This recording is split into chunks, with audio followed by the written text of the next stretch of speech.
Well, Heather, there's an awful lot of news this past weekend for Europe, for the United States, and for the rest of the world.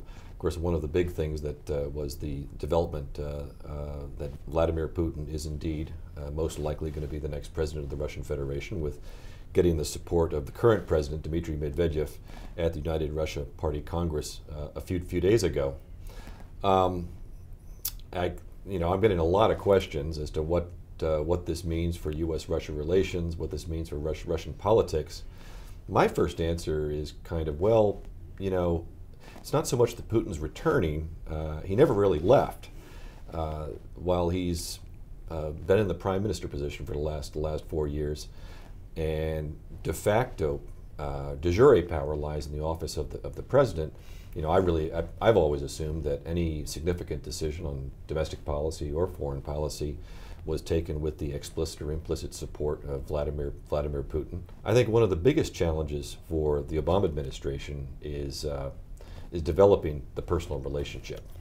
That's what's missing. Obama had a great relationship with Medvedev, and there's some things that they've said and done, and some things that come out through WikiLeaks, which there's going to be some damage to repair there. But I don't think that Mr. Putin is going to abandon the improvement of relations with the United States. There are important reasons for that. But how do you think this is being perceived in Europe? Well, I think exactly as President Obama spent a lot of his own personal time and political capital in building a strong relationship with President Medvedev, Angela Merkel and other European leaders did exactly the same. And they too have to work a little harder after the torch is passed to President Putin to reestablish those personal ties. I think in many ways they looked at Medvedev and they saw a potential reformer, a next generation figure, and I think they invested in him because I think they felt that he could also perhaps encourage reforms, whether that's economic reforms, even perhaps democratic reforms. So I think both Europe and the United States are going to have to do a little more work and a little more follow through and after this change occurs. I think European leaders were struck by the timing of this announcement. Not that we weren't anticipating that this announcement would happen, but over the weekend where Europe and European leaders were focused here in Washington during the World Bank IMF meetings, and then of course this pretty public spat with the former Foreign Minister Kutchins really, I think, struck people that there would be some changes, there could be some reshuffling of the elite, and I think for all of those criminologists, these are heady days because we're trying to figure out what does this mean, will it have an impact on future programs.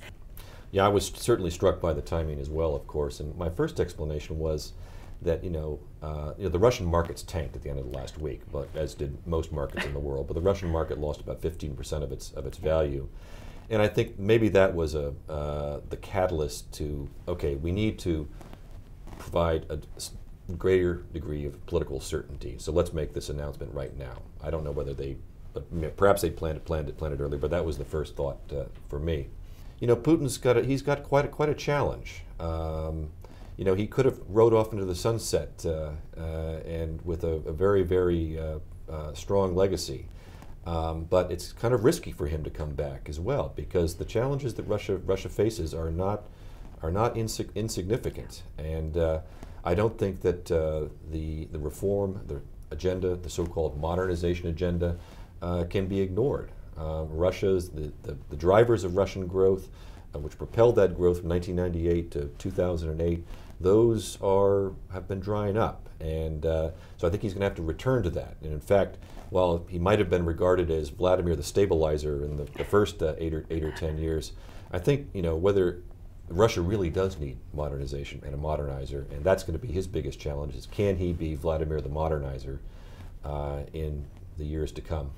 The challenge for the next several years as president will be riding a very rocky economy, and we've been focusing a lot at the Europe program on the European sovereign debt crisis. This has pretty important implications for Russia, and I think you're right. I think we have to be very cautious about how Russian policy will work through these very difficult economic days. Well, I recall what Foreign Minister Lavrov said here in Washington in July when he spoke for us in the Russian embassy. And the introduction to his remarks was that the the United States, the Russian Federation, and Europe, the three wings or branches of Western civilization, as you will, as he characterized it, need to work together and cooperate more in order for us to compete more effectively with the rest of the world.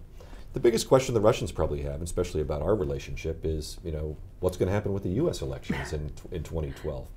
Because I think that it has been the change in U.S. policy and an approach to Russia that has been a big been a big key to the success of the reset.